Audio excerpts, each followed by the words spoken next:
ఉన్నావు కాదు, నువ్వు ఎంత స్వీకరించావన్నది ప్రధానం. స్వీకరించడం అంటే నీది నాదైతే స్వీకరించినట్టు. నా దగ్గర ఉన్న 10 రూపాయలు మీకు ఇచ్చాను అనుకోండి, మీరు ఆ 10 రూపాయలు తీసేసుకున్నారు అనుకోండి, నేను ఇచ్చేసాను, మీరు పుచ్చేసుకున్నారు. ఇప్పుడు మీరు పుచ్చేసుకోగానే మీ దగ్గర 10 రూపాయలు ఉన్నాయి, మీరు 10 రూపాయలకి యజమాని అయ్యారు. కిం ఉపాదేయం, ఉపాదేయం అంటే స్వీకరించవలసినది ఏది స్వీకరించాలి లోకంలో అంటే ఏదో చెవితో వినడమో కంటితో చూడడమో కాదు.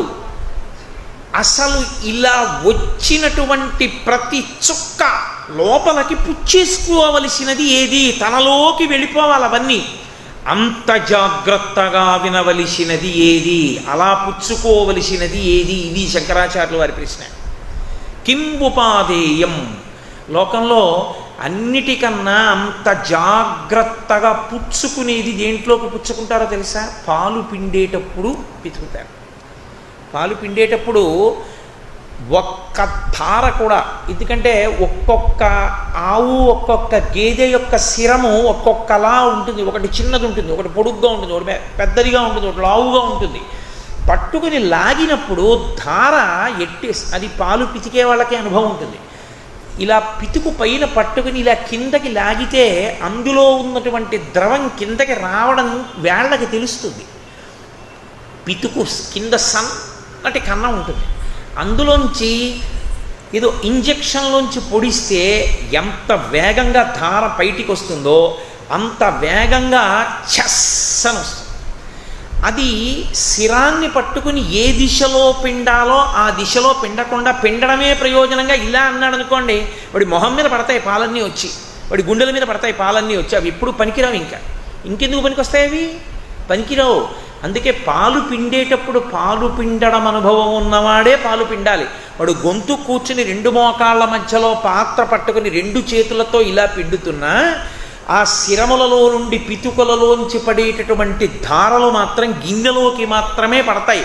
అంటే ఒక చుక్క కింద పడడానికి వీలు లేదు, అలా పడతాడు గిన్నెలోకి. గిన్నెలోకి పట్టి పాలు పిండేవాడు కూర్చోవడంలో, గిన్నె పట్టుకోవడంలో, పితుకులను లాగడంలో, పాల చుక్క కింద పడకుండా పాలన్నీ ఎలా పిండుతాడో అలా గురువు నోటి వెంట వచ్చినటువంటి దాన్ని ఒక్క విషయం కిందకి జారి పడిపోకుండా చెవులనే దొప్పలతో నువ్వు పట్టుకోవాలి. కిం ఉపాదేయం, స్వీకరించవలసినదేది అంటే నేను జవాబుని తీసుకొచ్చేసాను ఆవు పాలలోకి. అంత జాగ్రత్తగా పుచ్చుకోవలసినది జీవితంలో ఏదైనా ఉన్నదా? ఇది శంకరుల యొక్క మొదటి ప్రశ్న. ఎందుకని? ఇది ప్రశ్నోత్తర రత్నమాలిక. అసలు ఇందులో ప్రతి చిన్న విషయం అంత జాగ్రత్తగా వినాలి. కాబట్టి అసలు ముందు శంకరాచార్యుల వారు దీనితోనే ప్రారంభం చేస్తున్నారు. ఇందులో ఎన్ని చిత్రాలంటే, మొట్టమొదట జీవితంలో ఏది చేసినా గురువుకి నమస్కారంతో ప్రారంభం. నిజానికి యథాశాస్త్రం చెప్పాలంటే వినాయకుడి ప్రార్థనతో కూడా కాదు, గురు ప్రార్థనతోటే ప్రారంభం. రోజు ప్రారంభం చేసినా, పూజ ప్రారంభం చేసినా గురు ప్రార్థనతోటే. అటువంటి గురువు యొక్క పేరుతో స్తోత్రం ప్రారంభం కావాలి. అందుకని భగవన్ కిం ఉపాదేయం, స్వీకరించవలసినది ఏది, మేం పుచ్చుకోవలసినది ఏది? పుచ్చుకోవలసినది అన్నప్పుడు దేశము కాలము ఈ రెండిటిని బట్టి, అవస్థని బట్టి మారిపోతాయి లోకంలో. ఒకప్పుడు పుచ్చుకోవలసినది వేరొకప్పుడు పుచ్చుకోకూడదు. ఒక ఉదాహరణకి, ఆయన యథేచ్ఛగా దానాలు పుచ్చుకుంటూ ఉంటాడు, బోలెడంత డబ్బు పుచ్చుకుంటూ ఉంటాడు దానం. ఆయన దానికి అర్హుడు కాబట్టి ఇస్తూ ఉంటారు. ఆయన చేతికి సింహతలాటం వేశారనుకోండి, ఇప్పుడు ఆయనకి చేయి తాపి పుచ్చుకోకూడదు. ఒకసారి చేతికి సింహతలాటం వేస్తే ఇంకా చేతితో ఏది పుచ్చుకోకూడదు, ప్రతిగ్రహీతగా ఇక నిలబడకూడదు. అలా నిలబడిని చెయ్యి కాబట్టి సింహతలాటం వేస్తారు. పుచ్చుకోవాలన్నంతకాలం సింహతలాటం వేసుకోకూడదు. కాబట్టి పుచ్చుకోవడం అన్నది కొంతకాలం ఉంది, ఆ తర్వాత అర్హత ఉన్నాయి పుచ్చుకోకూడదు, ఎందుకంటే ఈ సింహతలాటం. అలాగే బ్రహ్మచారిగా పుచ్చుకోకూడదు, గృహస్థుగా పుచ్చుకోవచ్చు, సన్యాసిగా పుచ్చుకోకూడదు. పుచ్చుకోవడం పుచ్చుకోకపోవడం ఆశ్రమాన్ని బట్టి మారిపోయి. ఆరోగ్యంగా ఉన్నావు, సుఖంగా కావలసినంత పుచ్చుకోవచ్చు. అనారోగ్యం వచ్చింది, కొన్ని పుచ్చుకోకూడదు. ఎందుకనంటే డాక్టర్ గారి దగ్గరికి వెళ్ళినప్పుడు వైద్యంలో ఔషధి ఒక్కటే చెప్పడు, పథ్యము అంటారు. దీన్ని తీసుకుంటూ దాన్ని పాటించు. ఇది తీసుకుంటూ అన్నప్పుడు ఇది తీసుకుంటూ పథ్యాన్ని మానేశాడు అనుకోండి, జబ్బు వచ్చేస్తుంది. ఏది తినవద్దని వైద్యుడు చెప్పాడో దాన్ని తీసుకోకూడదు, ఏది తినమని వైద్యుడు చెప్పాడో దాన్ని రుచి కోసం ఆపకూడదు, తినాలి. దాన్ని పథ్యం అంటారు. పథ్యం అంటే నీ ఓషధీతత్వము చేత శరీరము నిలబడేటటువంటి వ్యవస్థని పోషించగలిగిన ఆహార స్వీకార మార్గమునకు పథ్యమని పేరు. దానికి అప్పుడు రుచితో సంబంధం ఉండదు. అది నాకు ఇష్టం ఉండదండి, నేను తిననండి అనకూడదు. నీకు ఇష్టం ఉన్నా లేకపోయినా అలాగే తినాలి. నీకు ఇష్టం ఉన్నా అది నువ్వు తినకూడదు. ఇప్పుడు ఆ స్థితి ఏర్పడితే పథ్యం వచ్చిందండి ఆయనకంటారు. ఆయన పథ్యంగా తింటారండి అంటారు. అందుకే పెద్దలు అన్నం తింటున్నారు అనుకోండి అంటే దేవతార్చన అంటారు. అక్కడికి వెళ్ళి ఆయన విస్తట్లో స్వీట్లు వేయకండి అనకూడదు. ఆయన పథ్యంగా స్వీకరిస్తూ ఉంటారు. ఆయనకి మధుర పదార్థం నిషిద్ధం అని చెప్పాలి, అంతే. అంతేగాని ఆయన కంచంలో స్వీట్లు వేయకండి అనకూడదు. స్వీట్లు వేయకండి అంటే ఆయన బాల్య చేపలుగా ఉన్నవాడు అనుకుంటున్నావా? వేస్తే తినేస్తాడు అనుకుంటున్నావా? నువ్వెవరు అది చెప్పడానికి? కాబట్టి మాట్లాడేటప్పుడు సంస్కారము తెలిసి ఉండి మాట్లాడాలి. సంస్కారము లేని వాక్కు మంచిది కాదు. కనుక అన్ని వేళలా అన్నీ మీరు తీసుకోగలరా? తీసుకోలేరు. కింబుపాదేయం, ఎప్పుడూ స్వీకరించవలసినదేది? వేదం చెప్పింది మనకి, భద్రం కర్ణీభిః శృణుయామ దేవాః అంది. మా చెవులు ఎప్పుడూ మంగళకర వాక్కులు వినుగాక, ఎప్పుడూ అమంగళకర వాక్కులను వినకుండుగాక. లోకంలో మంగళకరమైన వాక్కులలోకెల్లా మంగళకరమైన వాక్కేది? గురువు నోటి నుండి వచ్చిన మాట. ఎందుకనేది ఆత్మోద్ధారకము, దానికి వయసుతో సంబంధం లేదు. సనకసనందనాదులు పరమశివుడి దగ్గర, యువకుడిగా ఉన్న శివుడి దగ్గర కూర్చుని నేర్చుకున్నారంటే నిజంగా యువకుడైన శివుడు, వృద్ధుడైన శివుడు అని కాదు, ఆత్మగా ఉన్న శివుడు అని అర్థం దానికి. కాబట్టి ఏ వయసుతో ఉండడం చేత నువ్వు నేర్చుకోవాలి, ఏ స్వీకరించాలి అన్నవి ఇతరమైన విషయములు మారతాయేమో కానీ గురువాక్యమును వినడం అన్నది ఆఖరి ఊపిరిలో కూడా గురువాక్యమును వినవలసినదే. ఆ గురువాక్యమే నీకు ఉద్ధారకము, నిన్ను ఎత్తి పెంచి పోషించగలిగినది. నువ్వు మళ్ళీ హీనోపాధులలోకి వెళ్ళిపోకుండా కాపాడగలిగినది గురువు యొక్క వాక్యం ఒక్కటే. కాబట్టి కిం ఉపాదేయం, స్వీకరించవలసినదేది? ఇప్పుడు శంకర భగవత్పాదులే గురుస్థానంలో కూర్చొని జవాబు చెప్తున్నారు. శిష్యస్థానంలో శంకరాచార్యుల వారు ప్రశ్న వేశారు. అంటే ఇప్పుడు శంకరాచార్యుల వారు శిష్యస్థానంలో కూర్చుని శంకరాచార్యుల వారిని వేసుకున్నారనుకోకూడదు. శంకరుడు శిష్యస్థానంలో కూర్చోగానే ప్రశ్న వేసినప్పుడు ఆయనకి గుర్తొచ్చేది ఎవరో తెలుసా? గోవింద భగవత్పాదాచార్యుల వారు గుర్తొస్తారు, వారి గురువు గారు గుర్తొస్తారు. వారి గురువు జ్ఞాపకానికి రాగానే శంకరుడు వేసిన సంబోధన ఏమిటి? భగవన్. అంటే నీ గురువు పట్ల నువ్వెంత మర్యాదతో ఉండాలన్నదే అందులో సందేశాత్మకం. రామాయణంలో రామచంద్రమూర్తి తరచు విశ్వామిత్రుడిని హే భగవన్ అంటుంటాడు. భగవన్ కింబుపాదేయం, స్వీకరించవలసినదేది? ఇప్పుడు శంకరులు జవాబు చెప్తున్నారు. అంటే గోవింద భగవత్పాదులు చెప్పలేక చెప్తున్నారా అండి అని కాదు, మన కొరకు ఆ స్థానంలో మళ్ళీ పాత్ర పోషణం చేస్తున్నారు. చెప్తూ ఆయన అన్నారు గురువచనం, అంతే జవాబు. వచనం అన్న మాటకు అర్థం ఏంటో తెలుసా? పలుకు అని. పలుకు తెలుగు మాట, నోటి వెంట వచ్చిన మాట. గురువచనం, గురువుగారి మాట విను, ఎప్పుడూ స్వీకరించు. ఎప్పుడు, ఇప్పుడు, అప్పుడు అని లేదు, ఎప్పుడూ స్వీకరించవలసినదేది? గురువాక్యం ఒక్కటే. ఆత్మబుద్ధి సుఖంచైవ గురుబుద్ధిర్విశేషతః. గురువు నోటి వెంట వచ్చినటువంటి మాట ఆశీర్వచనమే, ఆత్మోద్ధారకమే. అది కాపాడి తీరుతుంది నీకు ఆ గురి ఉంటే. కాబట్టి ఎప్పుడూ గురువాక్యమును వినాలి. గురువచనం, ఇందులో అర్థం ఏమిటో తెలుసా? గురు అన్న మాటకు అర్థం ఏమిటి? శంకరాచార్యుల వారే ప్రశ్నోత్తర రత్నమాలికలో ఒక చోట ప్రశ్న వేశారు. కో గురు అని అడిగారు. గురువెవరు అని అడిగారు. అడిగి ఆయనే దానికి జవాబు చెప్పారు. అధిగత తత్వ శిష్యహితయోజ్యత సతతం. ఆయన గురువు అని చెప్పారు. అధిగత తత్వ, తత్వమును బాగా తెలుసుకున్నవాడు. తత్వం అంటే పరమేశ్వర స్వరూపం.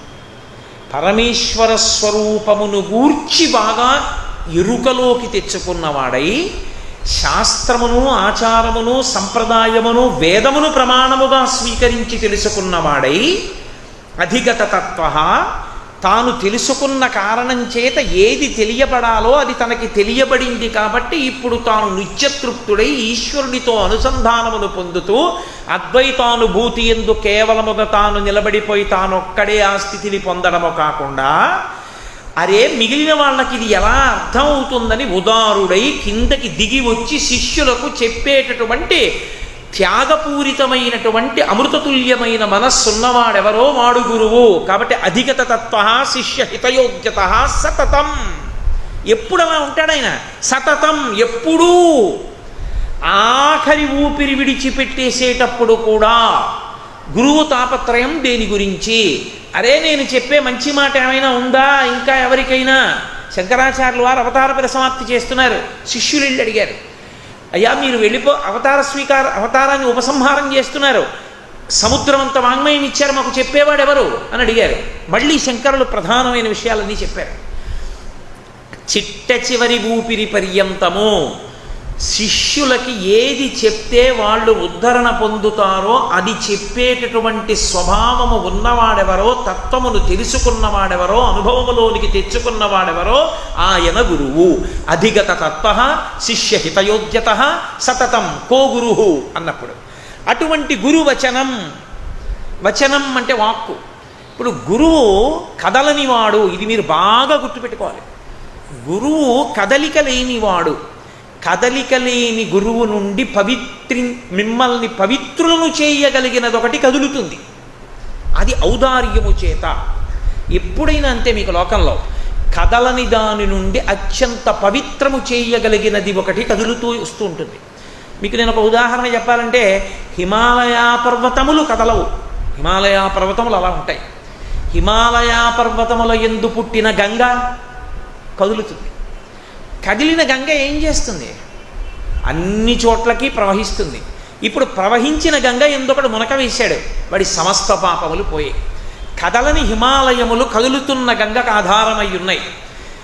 ఆ హిమాలయాలే కదిలిపోతే గంగకు ఆవిర్భావం లేదు. కదలని హిమాలయాలలోంచి కదిలే గంగ వచ్చింది.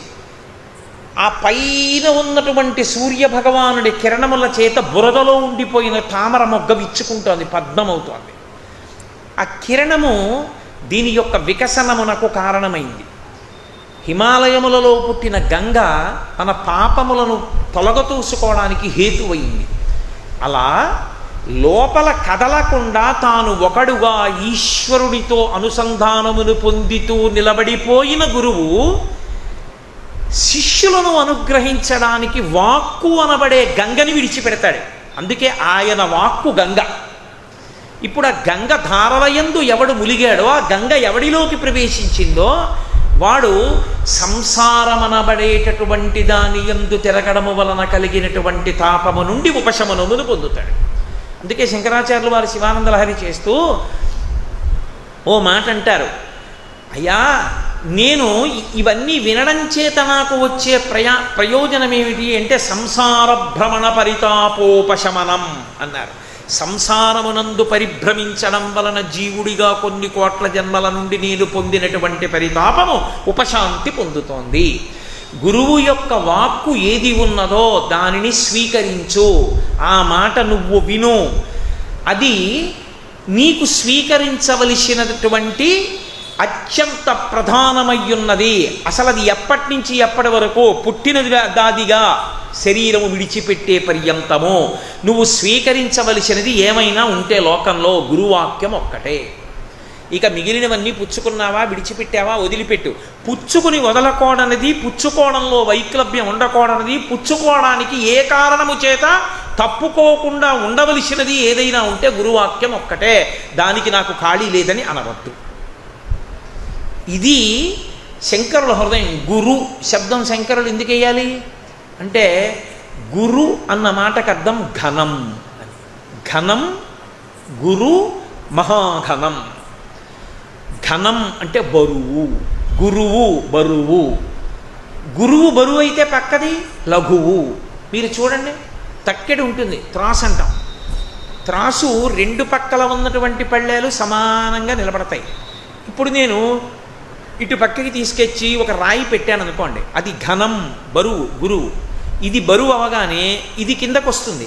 లఘువైనది తేలికైనది తేలిపోతుంది. ఏది తేలిక, ఏది బరువైనదో దానికన్నా అంత బరువు లేనిది దాని ముందున్నది లఘువు, అంతే కదా. గురువు ముందున్నది లఘువు, ఎందుకనంటే గురువు బరువైనది, గురువు ముందున్నది అంత బరువు లేనిది. బరువు శరీర బరువు కాదు. అందులో బరువు అన్న మాటకు అర్థం ఆయన యొక్క జ్ఞానము, ఆయనకి ఈశ్వరునితో ఉన్నటువంటి అనుసంధానం, దాని చేత బరువు. నీకంత లేదు, నువ్వు ఇంకా ఆ స్థాయిని పొందలేదు, నువ్వు దానికి ప్రయత్నం చేస్తున్నావు, అందుకని నువ్వు లఘువు. అటువంటి గురువు పలికిన మాట ఏది ఉందో అది నువ్వు స్వీకరించాలి. ఆ గురువు ఎవరు? గురుర్బ్రహ్మ గురుర్విష్ణు గురుర్దేవో మహేశ్వర గురు సాక్షాత్ పరబ్రహ్మ తస్మై శ్రీ గురవే నమః. గురువే బ్రహ్మ, గురువే విష్ణువు, గురువే శివుడు. మామూలుగా మీరు లోకంలో బ్రహ్మ సాక్షాత్కారం పొందాలంటే ఎంతో ప్రయత్నం చేయాలి, విష్ణు సాక్షాత్కారానికి ఎంతో చేయాలి, శివ సాక్షాత్కారానికి ఎంతో ప్రయత్నం చేయాలి. అంత ప్రయత్నం అవసరం లేకుండా మీ మాంసనేత్రముతో మీరు చూడడానికి వీలైనటువంటి త్రిమూర్త్యాత్మక స్వరూపమే గురువు. చాలా తేలికగా పరబ్రహ్మ దర్శనం పొందడానికి అనువైనటువంటి స్థితి ఏది అంటే గురు దర్శనము చేతనే. పైగా మీకు గురు దర్శనము చేత ఒక మహోపకారం ఒకటి ఉంటుంది. ఏమిటో తెలుసా? గురుర్బ్రహ్మ గురుర్విష్ణు గురుర్దేవో మహేశ్వర. గురువే బ్రహ్మ, గురువే విష్ణువు, గురువే మహేశ్వరుడు. ఇప్పుడు నేను మహేశ్వరుడి పేరెత్తనండి, నేను శివుడి పేరెత్తనండి, గురువు విష్ణువు ఒక్కటే అంటానండి అనడానికి కుదరదు. గురువు యందు బ్రహ్మ, గురువే విష్ణువు, గురువే శివుడు అయితే గురువు యందు అభేద స్థితి ఉంది కాదు. అభేద స్థితి మీ ప్రయత్నం లేకుండా మీకు పరమేశ్వరుని యొక్క రూపముల యందు ఒక్కటిగా చూడగలిగిన ప్రజ్ఞ దేని వలన వస్తుందంటే గురువుకి నమస్కారం చేయడంలోనే వస్తుంది. 2, గురువే బ్రహ్మ, గురువే విష్ణువు, గురువే శివుడైతే మీరు ఏ మంత్రోపాసన చేయండి, గురువుగారి పాదాలు గుర్తుంటే చాలు. మీకు నేను ధ్యాన శ్లోకం ఇచ్చి ఈ ధ్యాన శ్లోకంలో దేవతాస్వరూపం ఇలా ఉంటుంది, మీరు బాగా పట్టుకుని ధ్యానం చేయండి అన్నాను అనుకోండి. ఏదో గాయత్రి చేసే వాళ్ళకి ముక్తా విద్రమహేమ నీలధవళఛాయైర్ముఖైస్త్రీక్షణై అని ఓ శ్లోకం చెప్పి ఇలా ఉంటుంది, అమ్మవారి పాదాలు ఇలా ఉంటాయి పట్టుకోండి అంటే మనస్సు పట్టుకోలేకపోయింది అనుకోండి. నేను చెప్పట్లేదు, శృంగగిరి పీఠాధిపత్యం వహించినటువంటి మహాపురుషులు జీవన్ముక్తులు చంద్రశేఖర భారతీ స్వామివారు చెప్పారు, నీవు భగవంతుని యొక్క పాదములను పట్టుకొని దేవతా స్తోత్రము, పూజ, మంత్రము, ధ్యానము చెయ్యలేకపోతే నీకు తేలిక మార్గం ఏమిటో తెలుసా? గురువుగారి పాదాలు చూస్తున్నావా? రోజు చూస్తున్నావు కాబట్టి గురువుగారి పాదాలు గుర్తుపెట్టుకోవడం ఎలా పెద్ద కష్టమా? కష్టం కాదు, గురువుగారి పాదాలు గుర్తుంటాయి, ఎందుకంటే రోజు చూస్తున్నావు గురువుగారి పాదాలు. మా గురువుగారి పాదాల మీద మచ్చ ఎక్కడుందో, చిన్న పుట్టుమచ్చ ఎక్కడుందో కూడా నేను చెప్పగలను. ఎందుకు చెప్పగలనంటే గురువుగారి పాదాలు చూశాను కాబట్టి. పరమేశ్వరుడి పాదాల మీద మచ్చ ఎక్కడైనా ఉందా అంటే ఏమో నేను చూస్తే చెప్పగలను, చూడకపోతే ఏం చెప్తాను. పైగా పరమేశ్వరునికి ఓ లక్షణం ఉంది, ఓ చిన్న మచ్చతో కనపడ స్వామి అన్నవాడికి మచ్చతో కనపడతాడు, ఏ మచ్చ లేకుండా కనపడ స్వామి అన్నవాడికి మచ్చ లేకుండా కనపడతాడు. గురువుగారు అలా కాదు, అందరికీ ఆ పుట్టుమచ్చతోనే కనపడతాడు. కాబట్టి ఇప్పుడు గురువుగారి పాదములు నీకు జ్ఞాపకం ఉంటాయా? గురువుగారి పాదములను నువ్వు దృష్టిలో పెట్టుకుని ఏ మంత్రాన్ని ఉపాసన చేయి, ఆ మంత్రం సిద్ధిస్తుంది. ఒక్క గురుపాదములను స్మరిస్తే చాలు, అంత గొప్పవి గురుపాదములు. అందుకే కామకోటి పీఠాధిపత్యం వహించిన పరమాచార్య స్వామి వారు ఓ మాట చెప్తుండేవారు, శంకరాచార్య స్వామి వారి విగ్రహం పెట్టడం కన్నా శంకరాచార్య స్వామి వారి పాదుకలు పెట్టండి చాలు అంటుండేవారు. గురు పాదుకలు చాలు అహంకారాన్ని అణిచేయడానికి. కాబట్టి గురువు అనేటప్పటికీ ఆయనకి దేనితో సంబంధం ఉంది? మీకు తండ్రి అని నేను అన్నాను అనుకోండి, మా నాన్నగారండి వీరు అని ఒకరిని చూపించాను, ఏమిటి దాని అర్థం? నేను ఆయన తేజస్సు చేతనే ఈ లోకంలోకి వచ్చాను, ఈమె మా అమ్మగారండి అన్నాను అనుకోండి, ఏమిటి నాకు ఆవిడికి అనుబంధం? ఆమెయే నన్ను కడుపులో పెట్టుకుని 9 నెలలు మోసి పైకొచ్చినప్పుడు రక్షించి పెద్దవాణ్ణి చేసింది.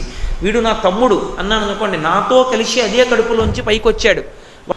నేను నా తమ్ముడిని చూపించి వీడు నా సోదరుడు అన్నాను అనుకోండి, నేను వీడు ఒక్క తల్లి కడుపులోంచి బయటికి వచ్చిన వాళ్ళము అని అర్థం. వీరు మా గురువు అన్నాను అనుకోండి, ఏమిటి అర్థం? ఆయనకి నాకు ఏమిటి అనుబంధం? ఆయన ఏ శరీరముతో నేను ఈ లోకంలో తిరుగుతున్నానో ఇక మళ్ళీ అటువంటి శరీరములోకి రాకుండా చేయగలిగినటువంటి జ్ఞానమునైనా ఇవ్వగలరు. ఇక్కడ నాకు వచ్చిన ఆపదల నుండి గట్టెక్కించగలరు. నేను హీనోపాధులలోకి వెళ్ళిపోకుండా ఉత్తమమైనటువంటి గతులను పొందడానికి కావలసినటువంటి పుణ్యకర్మాచరణము నా చేత చేయించగలరు. నేను తప్పు త్రోవలో నడవకుండా నా మార్గాన్ని ఆయన దిద్దగలరు. అంటే ఇప్పుడు ఆయనకి నాకు ఉన్న అనుబంధం దేహ సంబంధం కాదు, ఐశ్వర్య సంబంధం కాదు, కార్యాలయ సంబంధం కాదు, ఇహమునందు ఏ ధన సంబంధము కాదు. ఆయనకి నాకు ఉన్న సంబంధము ఆత్మ సంబంధము. అందుకే లోకంలో ఎవరి ఆస్తి అయినా వాళ్ళ పిల్లలకి ఎడుతుంది. ఒక ఆయనకి ఆస్తి ఉందనుకోండి, ఆయన కొడుకులే పంచుకుంటారు, ఆయన కూతుళ్ళు పంచుకుంటారు. గురువు గారి ఐశ్వర్యాన్ని ఎవరు పంచుకుంటారు? కొడుకు పంచుకోవాలని నియమం ఏం లేదు. ద్రోణాచార్యుల వారి దగ్గర బ్రహ్మాస్త్రాన్ని ఉపసంహారం చేయడము, ప్రయోగం చేయడము కూడా అర్జునుడికి వచ్చింది తప్ప అశ్వత్థామకి రాలేదు, ఇవ్వలేదు ద్రోణాచార్యుడు. అంటే గురువు యొక్క ఆస్తి భక్తి జ్ఞాన వైరాగ్యములు. ఇవి ఎవరికి అబ్బుతాయి? ఎవరు పుచ్చుకుంటారు వాటిని? అంటే శిష్యులు అందరూ పుచ్చుకుంటారు. అందుకే గురువు ఉదారుడు. గురువు యొక్క ఆస్తి తన బిడ్డలొక్కరికే వెళ్ళదు. గురువుగారి ఆస్తి శిష్యులైన వారందరికీ వెళ్ళిపోతుంది. ఆయనతో మనకున్న సంబంధం ఏమి అంటే, ఆయనతోడి సంబంధము వలన నీ ఆత్మ యొక్క స్థితి చక్కబడుతోంది, నీ జీవస్థితి చక్కబడుతోంది. ఆయన ప్రభావము చేత నువ్వు వైదికమైన కర్మాచరణము వలన నిన్ను నువ్వు ఉద్ధరించుకుంటున్నావు, ఉత్తర జన్మలలో పాడైపోకుండా కాపాడుకుంటున్నావు. ఒకచో జ్ఞానము వలన అసలు మళ్ళీ పునర్జన్మయే లేకుండా చేసుకుంటున్నావు. కాబట్టి ఆయనకి నీకు ఉన్న సంబంధము కేవలము ఆత్మ సంబంధమే తప్ప ఇంకొక సంబంధము ఆ ఇద్దరి మధ్య లేనే లేదు, అసలు ఉండదు. గురు శిష్య సంబంధమునందు ఏముంటుంది సంబంధం అని నన్ను అడిగారు అనుకోండి, ఏమీ ఉండదు, ఒక్క ఆత్మ సంబంధమే. మరి గురువుగారికి పంచెలు చాపిచ్చాను కదండి, గురువుగారు 10 కాలాలు బతికుండడానికి చేస్తావు, నువ్వేం చేసినా ఆయన శరీరం విడిచిపెట్టేస్తే నీకు చెప్పేవాడు ఉండడే, అందుకు చేస్తున్నావు తప్ప యథార్థమునకు ఆయనకి నీకు ఉన్న సంబంధమేమి కేవలముగా ఆత్మ సంబంధము. అందుచేతనే గురువు లోకంలో ఏం చేస్తాడు, నీకు అర్థం కాకుండా పోయిన నీ యథార్థ స్వరూపాన్ని నీకు చెప్తాడు. అద్వైత సంప్రదాయంలో పూర్వాచార్యులు చెప్పినటువంటి కథ అని ఒక కథ చెప్తూ ఉంటారు. వెనకటికి ఒక రాజు రాజ్యం చేస్తూ ఉండేవాడు. అకస్మాత్తుగా శత్రువులు వచ్చి దండయాత్ర చేశారు. రాజు నిండు గర్భిణి అయిన తన భార్యని గుర్రం మీద కూర్చోబెట్టుకుని పారిపోయాడు రాజ్యం నుంచి. మంత్రికి ఒక్కడికే తెలుసు భార్యతో కలిసి పారిపోయాడు. పరరాజు వచ్చాడు, రాజ్యం ఆక్రమించాడు. శత్రుశేషం ఉంచకూడదని ఆ రాజు ఎక్కడికో పారిపోయాడు, వెళ్ళి వెతికి పట్టుకోండని సైన్యాన్ని పంపించాడు. అడవిలో భార్యని గుర్రం మీద కూర్చోబెట్టుకుని పారిపోతున్న రాజు డెక్కల చప్పుడు చేత శత్రు సైన్యం చుట్టుముడుతోందని గుర్తుపట్టాడు. ఇప్పుడు నీతో కలిసి నేను యుద్ధం చేస్తే నేను మరణిస్తాను, ఎందుకనంటే అంత సైన్యాన్ని ఒక్కడిని ఎదిరించలేను, నేను మరణిస్తాను. నేను మరణించిన తరువాత వంశాంకురం మిగలకూడదు, కాబట్టి నీ కడుపులో ఉన్న పిల్లవాడిని చంపడం కోసం నిన్ను చంపేస్తారు, నువ్వు నాకు రావలసిన వారసుడు కూడా చనిపోతారు. నిన్ను నేను స్వీకరించింది నాకు సంతానం కోసం, కాబట్టి నా సంతానాన్ని నువ్వు బ్రతికించి ఉంచాలంటే ఒక పని చేయి, అదిగో కనపడుతున్న గుడిసెలోకి నువ్వు పారిపో, నేను దూరంగా పారిపోయి యుద్ధం చేస్తాను. వాళ్ళకి తెలిస్తే వెతుకుతారు నీ కోసం. ఒకవేళ నిన్ను నేను తీసుకొచ్చేసానని తెలియకపోతే ఆమె ఎక్కడో మరణించింది అనుకుంటారు, ఆడది కాబట్టి. కనీసం వంశాంకురం పెరుగుతుంది, తర్వాత ఏం జరుగుతుందో చూద్దాం అన్నాడు.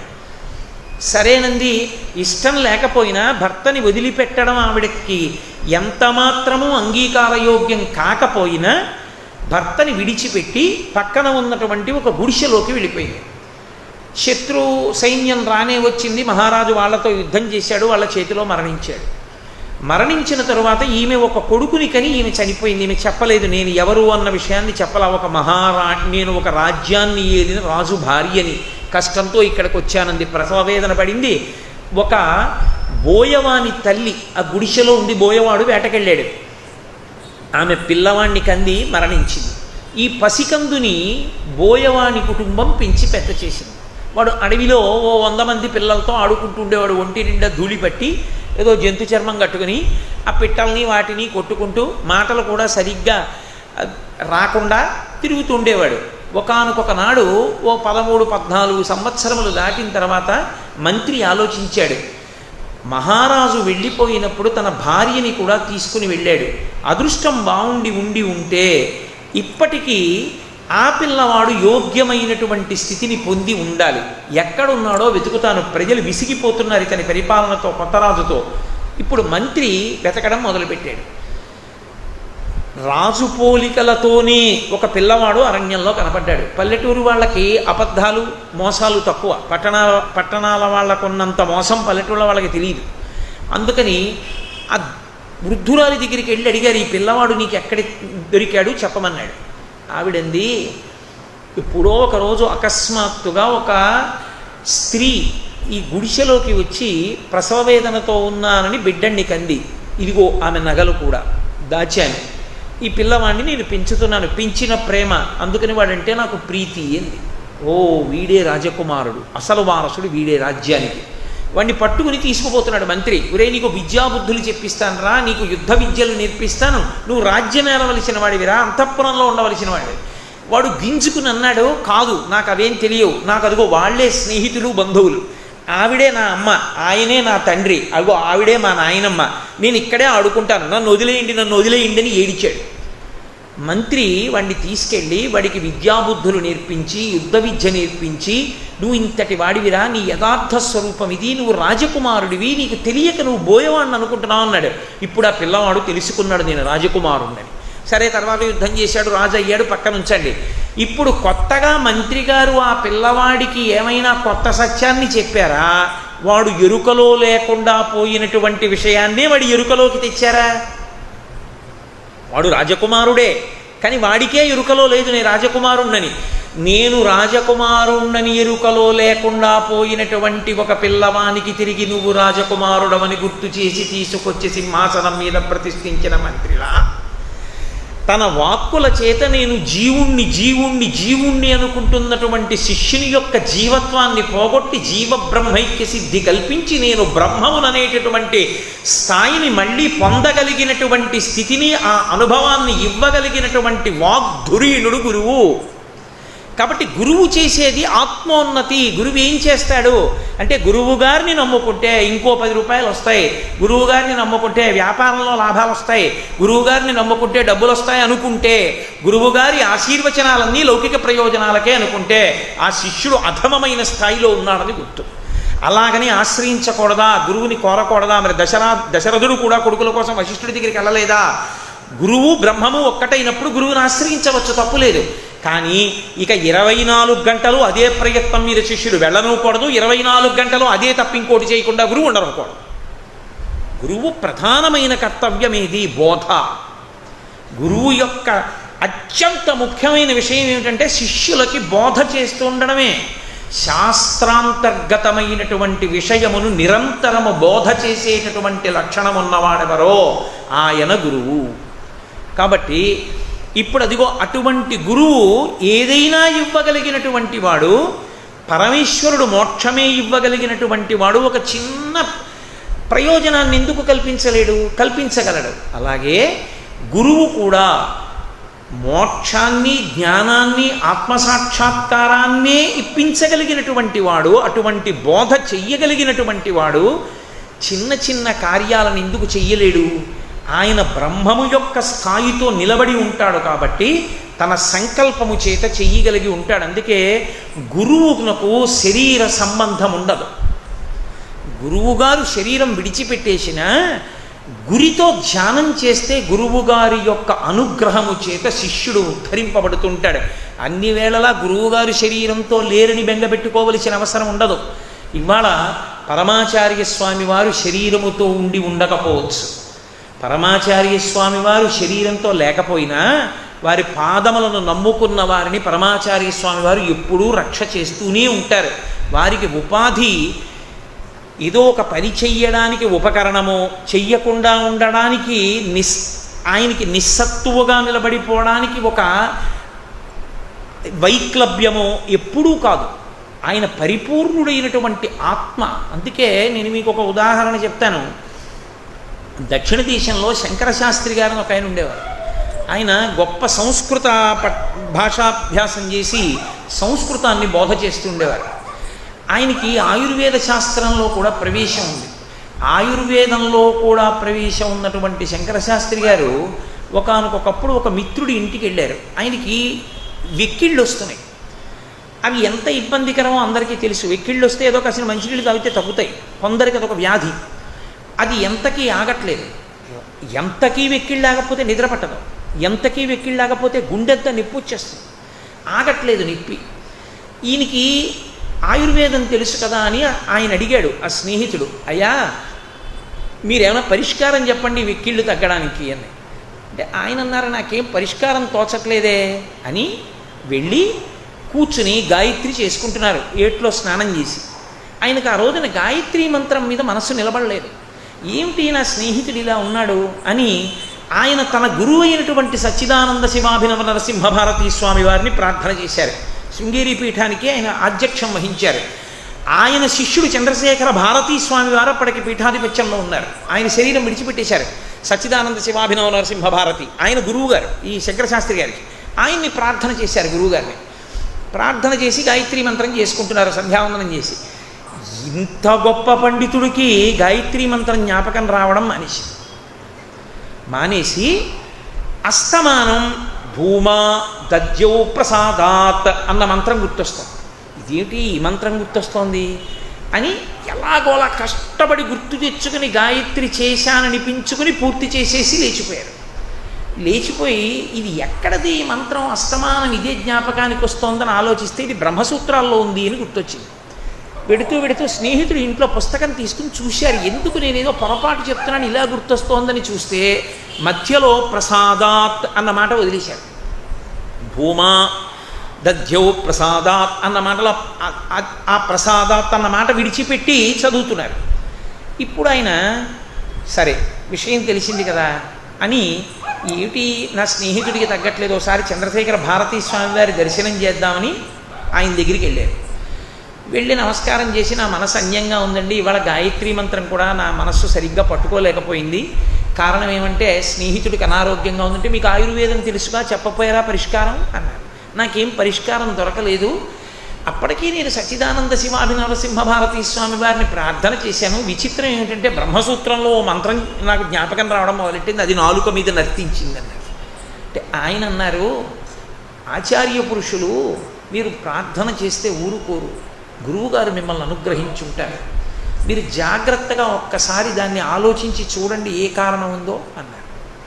దధి అన్న శబ్దం ఉంది కదూ, పెరుగు పట్టించండి. దధి అంటే పెరుగు కదూ, పెరుగు పట్టిస్తే వెక్కిళ్ళు తగ్గుతాయేమో, పెరుగు పట్టించండి అన్నారు. ఎంత పెరుగు పట్టించాలి? మందుగా ఇచ్చేటప్పుడు, ఔషధిగా ఇచ్చేటప్పుడు అనుపానం ఉంటుంది, అంటే ఇంత ఇవ్వాలి అని. ఎంత పెరుగు పట్టించాలి?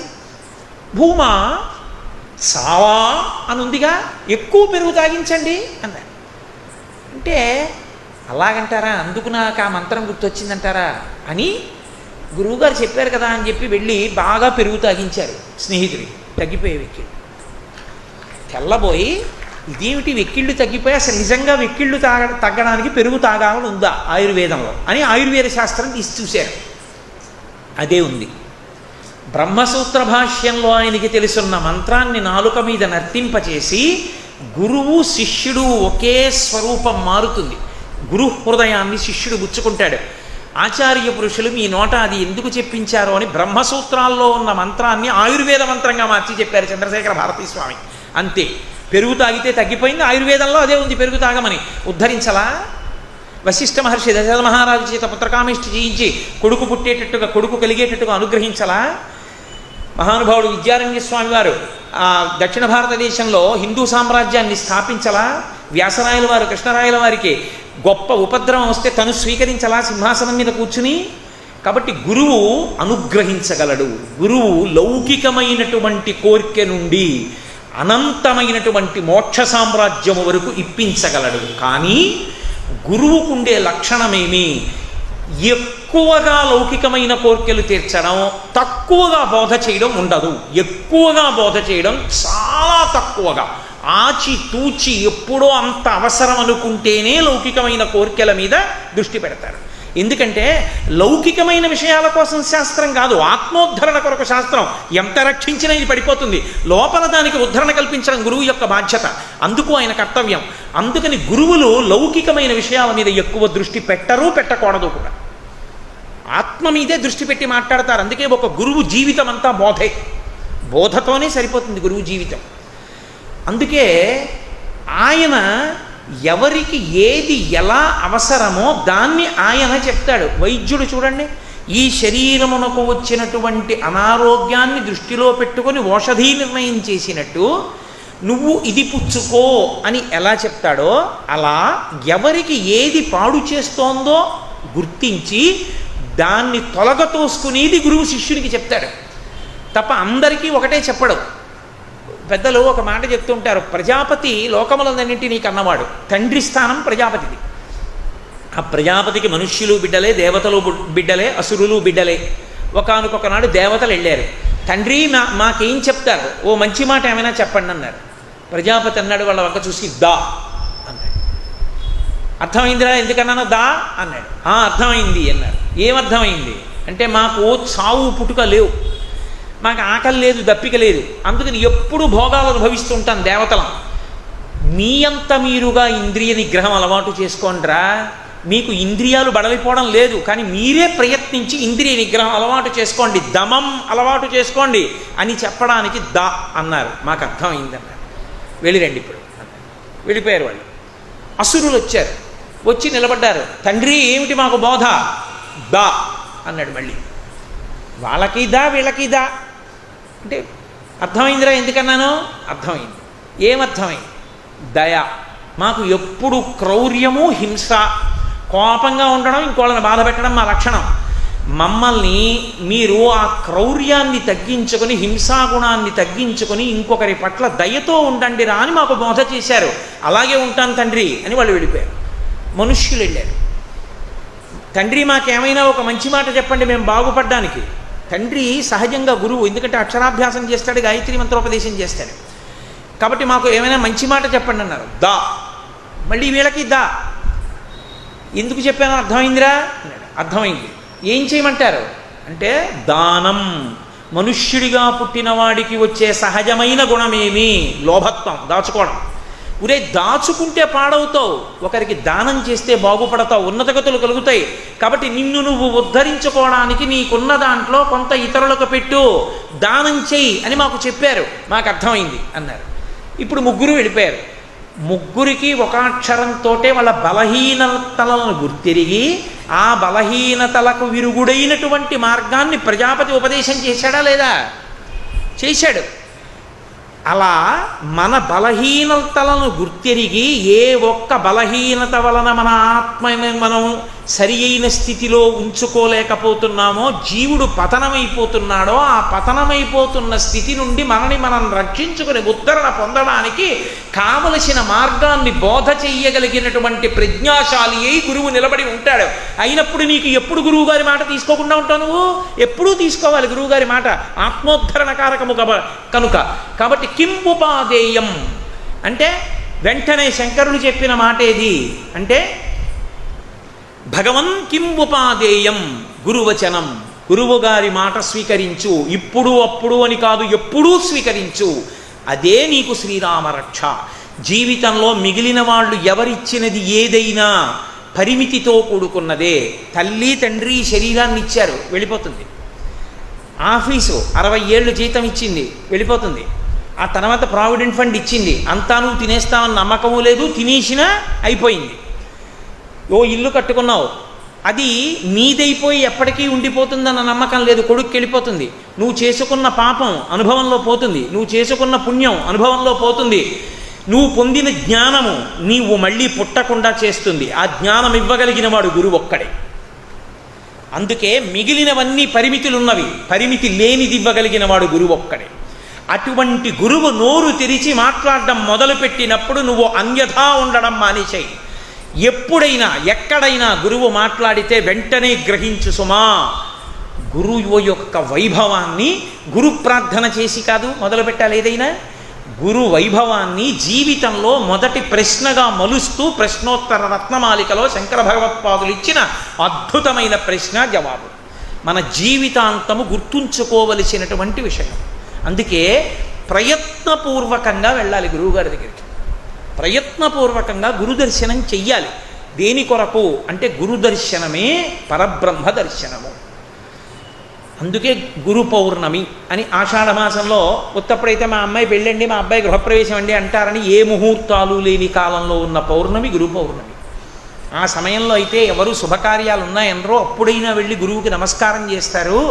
ఆ రోజైనా వెళ్ళి గురువుగారికి ఓ పండో కాయో ఇస్తే సాక్షాత్ పరబ్రహ్మ మనకి ఇచ్చినట్టు అని ఉద్ధరణ కొరకు ఆషాఢ శుద్ధ పౌర్ణిమ వ్యాస పూర్ణిమ గురు పూర్ణిమగా నిర్ణయించారు పెద్దలు. అంతటి గొప్ప స్వరూపమైనటువంటి గురువు యొక్క వైభవాన్ని ప్రకాశింపజేశారు. అందుకే మనకు ఒక సూక్తి ఉన్నది, ఆచార్యవాన్ పురుషో వేద. అసలు గురువు లేనివాడికి జ్ఞానము కలగదు. జ్ఞానము పుస్తకముల వలన వచ్చేది కాదు, కేవలము గురువాక్య శ్రవణము చేత మాత్రమే కలుగుతుంది. అది నాటుకుంటుంది బాణల్లా. కాబట్టి ఆచార్యవాన్ పురుషో వేద, ఆ గురువు యొక్క అనుగ్రహము చేత జ్ఞానము కలుగుతుంది. కాబట్టి గురువాక్యమును విడిచిపెట్టవద్దు అని మొదటిది పూర్తి చేసి అంటే నేను చేస్తున్నా, లేకపోతే అది ఎన్ని సంవత్సరాలు చెప్పినా చెప్పచ్చు. కిం ఉపాదేయం భగవన్, కిం ఉపాదేయం గురువచనం. ఇప్పుడు రెండో ప్రశ్నలో శంకరులు అంటారు కప్పదయతర ధర్మ. రెండో ప్రశ్న వేసి జవాబు చెప్తున్నారు. అసలు నిజంగా జీవితం పండించుకోవడానికి కావలసినటువంటి సమస్త సామాగ్రి దట్టించేశారు రెండో ప్రశ్నలో. అదొక్కటి తెలుసుకుంటే జీవితంలో మనుష్యుడిగా పుట్టినందుకు తెలుసుకోవలసినటువంటి ప్రధానమైన విషయము తెలిసిపోతుంది. అంత గొప్ప ప్రశ్న, అంత గొప్ప జవాబు. దాని గురించి రేపటి రోజున వ్యాఖ్యానం చేస్తాను. మంగళాశాసనపరై మదాచార్య పురోగమై సర్వైశ్చ పూర్వైరాచార్యై సత్కృతాయాస్తు మంగళం. మంగళం కోసలేంద్రాయ మహనీయ గుణాత్మనే చక్రవర్తి తనూజాయ సర్వభౌమాయ మంగళం. ఉమాకాంతాయ కాంతాయ కామితార్థప్రదాయినే శ్రీగిరీశాయ దేవాయ మలినాథాయ మంగళం. కరచరణకృతం వా కర్మవాక్కాయజం వా శ్రవణనైరజం వా మానసం వాపరాధం విహితమవిహితం వా సర్వమేత్తక్షమస్వా శివ శివ కరుణాబ్ధే శ్రీ మహాదేవ శంభో. సర్వం శ్రీ ఉమామహేశ్వర పరబ్రహ్మార్పణమస్తు. స్వస్తి.